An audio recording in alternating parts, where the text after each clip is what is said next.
ಸುಮಾರು 450 ಕೋಟಿ ರೂಪಾಯಿಗೂ ಹೆಚ್ಚು ಖರ್ಚನ್ನ ಮಾಡಿ ಮಧುಸೂದನ್ ನಾಯಕ್ ವರದಿಯನ್ನ ಸರ್ಕಾರ ಸಮೀಕ್ಷೆಯನ್ನು ಏನು ಮಾಡಿತ್ತು. ಹತ್ತತ್ರ 8-9 ತಿಂಗಳಾದ ನಂತರವೂ ಕೂಡ ಈ ವರದಿಯನ್ನ ಸರ್ಕಾರ ಮಂಡಿಸಲಿಕ್ಕೆ, ಕ್ಯಾಬಿನೆಟ್ಗೆ ತರಲಿಕ್ಕೆ ಮೀನಾಮೇಷವನ್ನ ಎಣಿಸ್ತಾ ಇರುವಂತದ್ದು ಹಲವು ರೀತಿಯಾದಂತಹ ಅನುಮಾನಗಳಿಗೆ, ಊಹಾಪೋಹಕ್ಕೆ ಇವತ್ತು ಕಾರಣ ಆಗ್ತಾ ಇದೆ. ರಾಜ್ಯದ ಜನರ ತೆರಿಗೆಯನ್ನ ದೊಡ್ಡ ಪ್ರಮಾಣದಲ್ಲಿ ಬಳಸಿ 450 ಕೋಟಿ ರೂಪಾಯಿಯನ್ನ ಈ ಒಂದು ಸಮೀಕ್ಷೆಗೆ ಸರ್ಕಾರ ಬಳಸ್ಕೊಂಡಿದ್ರು ಕೂಡ ಯಾಕೆ ಈ ವರದಿಯನ್ನ ಸರ್ಕಾರ ಮಂಡಿಸ್ಲಿಕ್ಕೆ ಹಿಂದೇಟಾಗ್ತಾ ಇದೆ? ನೂತನ ಮುಖ್ಯಮಂತ್ರಿಗಳು ಇದರ ಬಗ್ಗೆ ಒಂದು ಶಬ್ದವನ್ನು ಕೂಡ ಯಾಕೆ ಮಾತಾಡ್ತಾ ಇಲ್ಲ? ಅವರಿಗೆ ಹಿಂದುಳಿದ ವರ್ಗದ ಬಗ್ಗೆ ಅಥವಾ ರಾಜ್ಯದ ಹಿಂದುಳಿದ ವರ್ಗದ ಕುರಿತಂತೆ ಆರ್ಥಿಕ ಶೈಕ್ಷಣಿಕ ಸಮೀಕ್ಷೆಗಳು ಏನಾಗಿತ್ತು ಇದನ್ನ ತಿಳಿದುಕೊಳ್ಳುವಂತ ಆಸಕ್ತಿ ಮಾನ್ಯ ಮುಖ್ಯಮಂತ್ರಿಗಳು ಇಲ್ವಾ? ಈ ಎಲ್ಲ ರೀತಿಯಾದಂತಹ ಅನುಮಾನಗಳು ಬಹಳ ದೊಡ್ಡ ಪ್ರಮಾಣದಲ್ಲಿ ದಟ್ಟವಾಗಿ ಕಂಡು ಬರ್ತಾ ಇದೆ. ಹಾಗಾಗಿ ಇವತ್ತು ದೊಡ್ಡ ಪ್ರಮಾಣದಲ್ಲಿ ನಾವೆಲ್ಲರೂ ಕೂಡ ಆಗ್ರಹಿಸ್ತಾ ಇದ್ದೇವೆ, ಸರ್ಕಾರ ತಕ್ಷಣ ಈ ವರದಿಯನ್ನ ಬಿಡುಗಡೆ ಮಾಡಬೇಕು, ವಿಧಾನಸಭೆಯಲ್ಲಿ ಮಂಡಿಸಬೇಕು, ಸಾರ್ವಜನಿಕ ಚರ್ಚೆಗೆ ಇದನ್ನು ಬಿಡೋದ್ರ ಮುಖಾಂತರ ಸರ್ಕಾರದ ಕಾರ್ಯಕ್ರಮಗಳು ಇದರ ಅಂಕಿಅಂಶಗಳ ಆಧಾರದಲ್ಲೇ ನಡಿಬೇಕು. ಅಂಕಿಅಂಶಗಳೇ ಸರಿಯಾಗಿಲ್ಲದೆ ಸರ್ಕಾರದ ಯಾವ ಕಾರ್ಯಕ್ರಮಗಳು ಕೂಡ ನಡೀಲಿಕ್ಕೆ ಸಾಧ್ಯ ಇಲ್ಲ. ಹಾಗಾಗಿ ಮಧುಸೂದನ್ ನಾಯಕ್ ವರದಿಯನ್ನ ಜಾರಿಗೆ ತರಲಿಕ್ಕೆ ಯಾಕೆ ಹಿಂದೇಟಾಗ್ತಾ ಇದೆ ಅನ್ನುವಂತ ಅನುಮಾನಗಳನ್ನ ಸರ್ಕಾರ ನಿವಾರಿಸಬೇಕು ಅನ್ನುವಂತ ಆಗ್ರಹವನ್ನ ನಾನು ಮಾಡ್ತೇನೆ. ಇಲ್ಲೇನಂತಂದ್ರೆ ಸೆಪ್ಟೆಂಬರ್ ನಲ್ಲಿ ಸಮೀಕ್ಷೆ ಪ್ರಾರಂಭ ಆಗಿತ್ತು, ಅಕ್ಟೋಬರ್ 30ಕ್ಕೆ ಮುಗ್ದಿದೆ. ಮಾನ್ಯ ಅವತ್ತಿನ ಮುಖ್ಯಮಂತ್ರಿಗಳು ಹೇಳಿದ್ದೇನು ಅಂತ ಕೇಳಿದ್ರೆ 3 ತಿಂಗಳಲ್ಲಿ ವರದಿಯನ್ನ ಮಂಡಿಸ್ತೀವಿ ಅಂತ. ಸೆಪ್ಟೆಂಬರ್, ಅಕ್ಟೋಬರ್, ನವೆಂಬರ್ ನಲ್ಲಿ ಮಂಡಿಸಬೇಕಾಗಿತ್ತು. ಬಜೆಟ್ ನಲ್ಲೂ ಇದ್ರ ಬಗ್ಗೆ ಒಂದು ಅಕ್ಷರ ಪ್ರಸ್ತಾಪ ಮಾಡಲಿಲ್ಲ. ನಾನು ವಿಧಾನಸಭೆನಲ್ಲೂ ಕೂಡ ಇದನ್ನು ಪ್ರಸ್ತಾಪ ಮಾಡಿದ್ದೆ.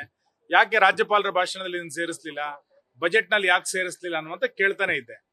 ಅಂದ್ರೆ ಇದನ್ನೆಲ್ಲ ಒಂದು ಕಡೆ ಗೌಪ್ಯವಾಗಿ ಇದನ್ನ ಡಸ್ಟ್ ಬಿನ್ ಸೇರಿಸುವಂತ, ಕಸದ ಬುಟ್ಟಿಗೆ ಹಾಕುವಂತ ಹುನ್ನಾರ ನಡೆದಿದ್ಯಾ? ನಮ್ದು ಇವತ್ತಿಂದ ಆಗ್ರಹ ಇಲ್ಲ. ಇದು ಕಳೆದ ಜನವರಿನಲ್ಲಿ ನಡೆದಂತ ರಾಜ್ಯಪಾಲರ ಭಾಷಣದ ಅಧಿವೇಶನ ಸಂದರ್ಭದಲ್ಲೂ ಕೂಡ ನಾನು ಉಲ್ಲೇಖ ಮಾಡಿದ್ದೆ. ಮಾರ್ಚ್ ಅಲ್ಲಿ ನಡೆದಂತ ಬಜೆಟ್ ಅಧಿವೇಶನದಲ್ಲೂ ಕೂಡ ಉಲ್ಲೇಖ ಮಾಡಿದೆ, ಯಾಕೆ ಒಂದು ಅಕ್ಷರನ ಸೇರಿಸಿಲ್ಲ ಅಂತ. ಈಗ ಜುಲೈ ಬಂದಿದೆ, ಜುಲೈ ಬಂದರೂ ಕೂಡ ಇದನ್ನು ಮಂಡಿಸ್ಲಿಕ್ಕೆ ಯಾಕೆ ಸರ್ಕಾರ ಹಿಂದೇಟಾಗ್ತಾ ಇದೆ? ಇದರ ಹಿಂದೆ ಏನ್ ಷಡ್ಯಂತ್ರ ನಡೆದಿದೆ? ಇದನ್ನ ಸರ್ಕಾರ ಸ್ಪಷ್ಟಪಡಿಸಬೇಕು. ರಾಜ್ಯದಲ್ಲಿ ಅರ್ಧ ಬರ, ಅರ್ಧ ನೆರೆ ಇದೆ ಆದ್ರೆ ಸಚಿವರೇ ಇಲ್ಲ. 10 ಜನ ಸಚಿವರು ಹೆಲಿಕಾಪ್ಟರ್ ನಲ್ಲಿ ಮಾಡ್ತಾರೆ. ಬರಪೀಡಿತ ಜಿಲ್ಲೆ ಅಂತ ಘೋಷಣೆ ಮಾಡಬೇಕಂತ ದಾವಣಗೆರೆ ಸೇರಿದಂತೆ ಕೆಲವೊಂದು ಅಲ್ಲ, ಸಹಜವಾಗಿ ಈ ವರ್ಷ ಇಡೀ ರಾಜ್ಯದಲ್ಲಿ ಮಳೆಗಾಲದ ಅಭಾವದ ಕಾರಣಕ್ಕೆ ಬರ ಬಂದಿದೆ. ಸರ್ಕಾರ ಎಷ್ಟು ತಾಲೂಕುಗಳನ್ನ ಬರಪೀಡಿತ ಘೋಷಿಸಬೇಕು ಅನ್ನುವಂತ ಇನ್ನು ಪ್ರಾಥಮಿಕವಾದಂತ ಸಮೀಕ್ಷೆಯನ್ನೇ ಸರ್ಕಾರ ಆಲೋಚನೆಯನ್ನ ಮಾಡಲಿಲ್ಲ. ಕುಡಿಯುವ ನೀರಿನ ಹಾಹಾಕಾರ ನಿರ್ಮಾಣ ಆಗ್ಬೋದು, ವಿದ್ಯುತ್ತಿಗೆ ಸಮಸ್ಯೆ ಆಗ್ಬೋದು, ಮೇವಿಗೆ ತೊಂದರೆ ಆಗ್ಬೋದು, ರೈತನ ಪರಿಸ್ಥಿತಿ ಎಲ್ಲಿ ಮುಟ್ಟುತ್ತೋ ಅನ್ನುವಂತ ಗೊತ್ತಿಲ್ಲ. ಇಂಥ ಪರಿಸ್ಥಿತಿಯಲ್ಲಿ ಸಮರೋಪಾದಿಯಲ್ಲಿ ಸಚಿವ ಸಂಪುಟ ಕೆಲಸವನ್ನು ಮಾಡಬೇಕಾಗಿತ್ತು. ಒಬ್ಬ ಸಚಿವನಿಗೆ 3 ಜಿಲ್ಲೆ, 4 ಜಿಲ್ಲೆಗಳನ್ನ ಪ್ರಕೃತಿಯ ದೃಷ್ಟಿಯಿಂದ, ವಿಕೋಪದ ದೃಷ್ಟಿಯಿಂದ, ಬರದ ದೃಷ್ಟಿಯಿಂದ ಸಮೀಕ್ಷೆ ಮಾಡಬೇಕು ಅಂತ ಹೇಳಿದ್ರು ಕೂಡ ಇನ್ನು ಸಚಿವರು ಭೇಟಿ ಕೊಡ್ತಾ ಇಲ್ಲ. ಪೂರ್ತಿ ಮಂತ್ರಿಮಂಡಲ ಮಾಡಬೇಕು ಅನ್ನುವಂತ ಆಗ್ರಹ ನಮ್ದಿದೆ, ಅದು ಅವ್ರ ಪಾರ್ಟಿ ವಿಷಯ. ಆದ್ರೆ ಇಂಥ ರಾಜ್ಯದಲ್ಲಿ ಬರ್ತಾ ಇರುವಂತ ಭೀಕರ ಬರಗಾಲದ ಸಂದರ್ಭದಲ್ಲಿ ಸರ್ಕಾರ ಒಂದು ತುರ್ತು ಕ್ರಮಗಳನ್ನ ಕೈಗೊಳ್ಳಬೇಕಾಗಿತ್ತು, ಕೈಗೊಂಡಿಲ್ಲ.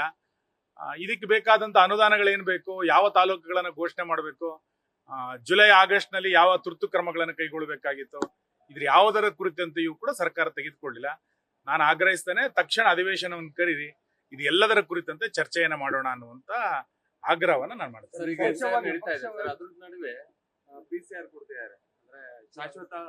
ಈಗಾಗಲೇ ಇದನ್ನ ನಿನ್ನೆ ನಮ್ಮ ಪಾರ್ಟಿಯಿಂದ ನಮ್ಮ ಕೇಂದ್ರ ಸಚಿವರು ಸ್ಪಷ್ಟ ಮಾಡಿದ್ದಾರೆ. ಸರ್ಕಾರ ತರಾತುರಿನಲ್ಲಿ PCR ಅನ್ನ ಯಾಕೆ ಮಾಡ್ತಾ ಇದೆ? PCR ಅನ್ನ ಮಾಡುವಂತ ಅದರ ಹಿಂದೆ ಏನ್ ದುರುದ್ದೇಶ ಇದೆ ಅಂದ್ರೆ, ಎಲ್ಲೋ ಒಂದು ಕಡೆ ಯಾರು ಮೂಲ ನಿವಾಸಿಗಳಲ್ಲ ಅಂತವ್ರನ್ನ ಸಕ್ರಮ ಮಾಡುವಂತ ಒಂದು ಹುನ್ನಾರ ಈ PCR ನ ಮುಖಾಂತರ ನಡೀತಿದ್ಯಾ ಅಂತ ಅನುಮಾನ ಬರ್ತಾ ಇದೆ. ಬಹಳ ತರಾತುರಿನಲ್ಲಿ PCR ಮಾಡ್ಲಿಕ್ಕೆ ಸರ್ಕಾರ ಹೊರಟಿರುವಂತದ್ದು. PCR ಮಾಡ್ಲಿಕ್ಕೆ ಸರ್ಕಾರಕ್ಕೆ ಆಸಕ್ತಿ ಇದೆ. 2023ರಿಂದ 26ರ ತನಕ ಒಂದೇ ಒಂದು ಹೊಸ ರೇಷನ್ ಕಾರ್ಡ್ ಅನ್ನ ಸರ್ಕಾರ ಕೊಡ್ಲಿಲ್ಲ. ಬಡವರಿಗೆ ರೇಷನ್ ಕಾರ್ಡ್ ಕೊಡಿ ಅಂತೇಳಿ ಅವತ್ತಿಂದ ಹೇಳ್ತಾ ಇದೀವಿ. 3 ವರ್ಷದಿಂದ ಒಂದು ರೇಷನ್ ಕಾರ್ಡ್ ಕೊಡ್ಲಿಲ್ಲ, ಒಂದು ಮನೆ ಕೊಡ್ಲಿಲ್ಲ. ಈಗ PCR ಕೊಡುವಂತ ತರಾತುರಿ ಏನ್ ಸರ್ಕಾರಕ್ಕೆ? ರೇಷನ್ ಕೊಡ್ಲಿಕ್ಕೆ ಆಗದಲ್ಲೇ ಇರೋರು, ಮನೆ ಕೊಡ್ಲಿಕ್ಕೆ ಆಗದಲ್ಲರೂ PCR ಕೊಡ್ತಾ ಇರುವಂತ ದುರುದ್ದೇಶ ಇವತ್ತು ಜನರಿಗೆ ಗೊತ್ತಾಗಿದೆ. ಈಗಾಗಲೇ ಇದನ್ನ ಕೇಂದ್ರ ಸಚಿವರು ಸ್ಪಷ್ಟ ಮಾಡಿದ್ದಾರೆ ಮತ್ತು ನಾವು ಚುನಾವಣಾ ಆಯೋಗಕ್ಕೂ ಕೂಡ ಇದಕ್ಕೆ ಸಂಬಂಧಪಟ್ಟ ದೂರನ್ನು ಕೊಟ್ಟಿದ್ದಾರೆ. RSS ಬೈಠಕ್ ನಂತರ ಕೊಲೆ ಆಗುತ್ತೆ ಅನ್ನೋ ರೀತಿಯಲ್ಲಿ ಅಧ್ಯಕ್ಷರು ಮಾತಾಡಿದ್ದಾರೆ ಕಾಂಗ್ರೆಸ್. ಇವತ್ತು ರಾಜ್ಯದಲ್ಲಿರುವಂತ ಕೆಲವು ಸಚಿವರಿಗೆ ಮತ್ತು ಕಾಂಗ್ರೆಸ್ಸಿನ ರಾಜ್ಯ ಅಧ್ಯಕ್ಷರಿಗೆ ತಮ್ಮ ಸರ್ಕಾರದ ಯಾವುದೇ ಸಾಧನೆಗಳನ್ನ ಮಾಡಿದ್ರೆ ಅದು ಪ್ರಚಾರಕ್ಕೆ ಬರೋದಿಲ್ಲ, ಮತ್ತು ಸರ್ಕಾರದ ಸಾಧನೆಗಳನ್ನ ಹೇಳಲಿಕ್ಕೆ ಏನೂ ಇಲ್ಲ ಅನ್ನುವಂಥದ್ದು ಗೊತ್ತಿದೆ. ತಮ್ಮ ಇಲಾಖೆಯ ಕಾರ್ಯಕ್ರಮಗಳನ್ನು ಹೇಳಲಿಕ್ಕೂ ಏನೂ ಇಲ್ಲ ಅನ್ನುವಂಥದ್ದು ಒಂದೆರಡು ಜನ ಸಚಿವರಿಗೆ ಗೊತ್ತಿದೆ. ಈ ಕಾರಣಕ್ಕೆ ಸದಾ ಸುದ್ದಿಯಲ್ಲಿರಬೇಕು ಅನ್ನೋ ಕಾರಣಕ್ಕೆ RSS ಅಂತ ಹೇಳ್ತಾ ಇದ್ದಾರೆ. ಅವ್ರು ರಾಜ್ಯದಲ್ಲಿ ಇದ್ದಾರೆ ಅಂತ ಗೊತ್ತಾಗಬೇಕು ಅಂದ್ರೆ RSS ಉಚ್ಚಾರಣೆ ಮಾಡಬೇಕು. ನಾವು ದಿನ ಬೆಳಿಗ್ಗೆ RSS ಅಂತ ಹೇಳೋದಿಲ್ಲ, ಅವರೇ ದಿನ ಬೆಳಿಗ್ಗೆ RSS ಅಂತ ಹೇಳ್ತಾ ಇದ್ದಾರೆ. RSS ಇಂದ ಅವ್ರಿಗೆ ಒಳ್ಳೇದಾಗುತ್ತೆ ಅಂತ ಆಗಿದ್ರೆ ಆಗ್ಲಿ, ದಿನ ಹೇಳ್ಕೊಂಡಿರ್ಲಿ, ಏನ್ ತೊಂದ್ರೆ ಮಾಡ್ಲಿ, ಏನ್ ತೊಂದ್ರೆ. ನ್ಯೂಸ್ ಫಸ್ಟ್ ನಿರ್ಭೀತಿಯಿಂದ ನಿಮ್ಮ ಪರವಾಗಿ.